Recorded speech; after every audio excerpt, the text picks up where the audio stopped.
eu acho que a aplicação da lei seca é necessária.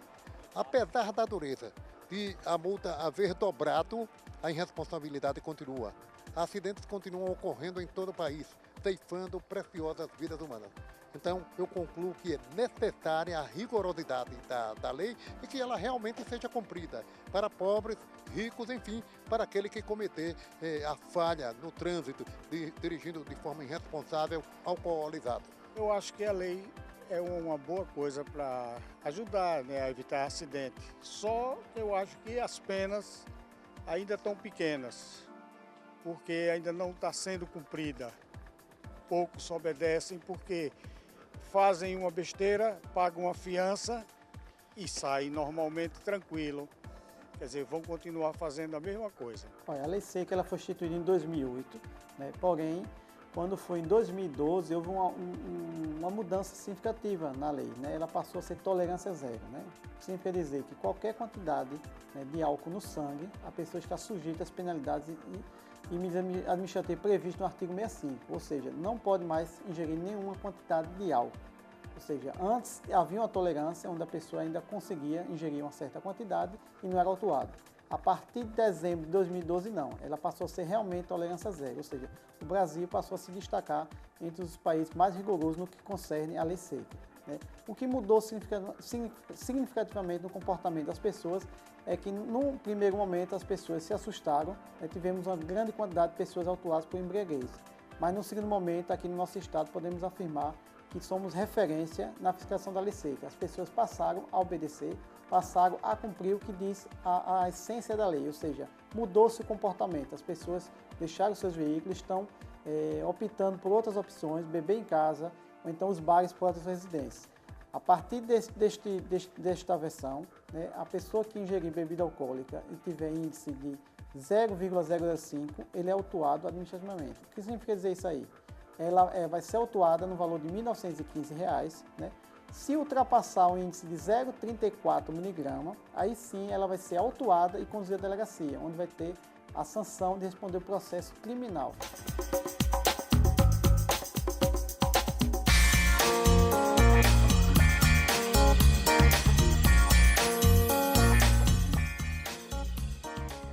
Olha, a embriaguez ela pode ser comprovada através do etilômetro, que é popularmente conhecido como bafômetro, né? A pessoa é convidada, vale salientar que não é obrigada a fazer o teste do bafômetro. Porém, aquele que se recusa, né, pode ter duas consequências. Se apresentar sinais notórios de embriaguez, né, que seria o quê? É o que está previsto na resolução 432 do CONTRAN. São aqueles sinais quando a pessoa é possível agir e detectar que a pessoa está sob efeito do álcool, né, ou de qualquer substância psicoativa que determine dependência. Os sintomas são bastante subjetivos, a questão do olhos vermelhos, veste desarrumada, a questão quando o condutor apresenta arrogância, né, alteração da fala. Se ele não apresentar esse conjunto de sinais, né, o que é que vai ocorrer? O cidadão ele será autuado pela recusa, que a gente chama de recusa simples. Então a pessoa, na verdade, não é obrigada. Porém, o bafômetro ele passou a ser um instrumento de defesa para o condutor.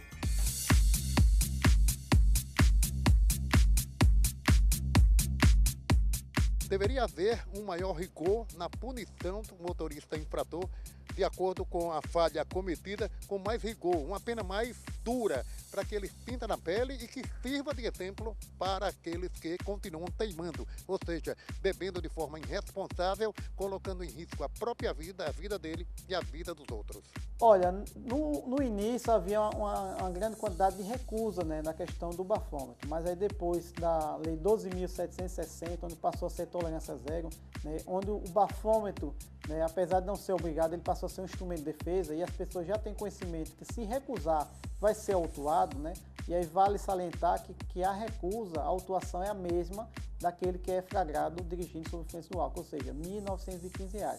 Então, aquelas pessoas que não ingerem bebida alcoólica, elas não têm por que não recusar fazer o teste. Até porque se elas recusar, vão ter a penalidade aí de ser punida com a multa, que é um valor alto, R$ 1.915. Então, as pessoas acabam fazendo, porque ser mais lucrativo, ser mais vantajoso fazer o teste de bafômetro.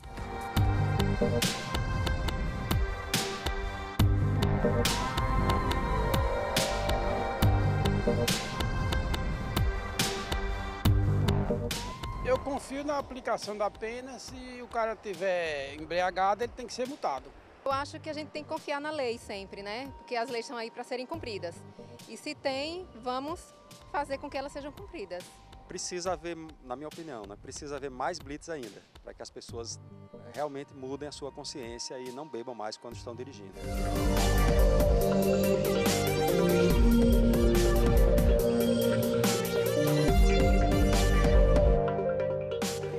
É necessário ter um investimento maciço por parte do governo federal, né, para cada vez mais aprimorar essas campanhas educacionais voltadas para o trânsito. Mas, ao mesmo tempo, eu sou também adepto da questão do aumento da fiscalização, porque o brasileiro, né, ele só se educa quando ele é punido, né? Como a gente fala, quando mexe no bolso, o cidadão ele tende a obedecer à legislação. Não adianta a gente ficar apenas na questão da educação para o trânsito, simplesmente na promoção de distribuição de panfletos. É necessário sim, a educação para o trânsito é essencial, né? Necessitamos sim aprimorar, porém essa educação para o trânsito é educação para o futuro, ou seja, educar nossas crianças, porque elas serão os condutores de amanhã. O adulto, a educação tem que ser através da punição, ou seja, fiscalizar e autuando, punindo aqueles que descumprem as normas.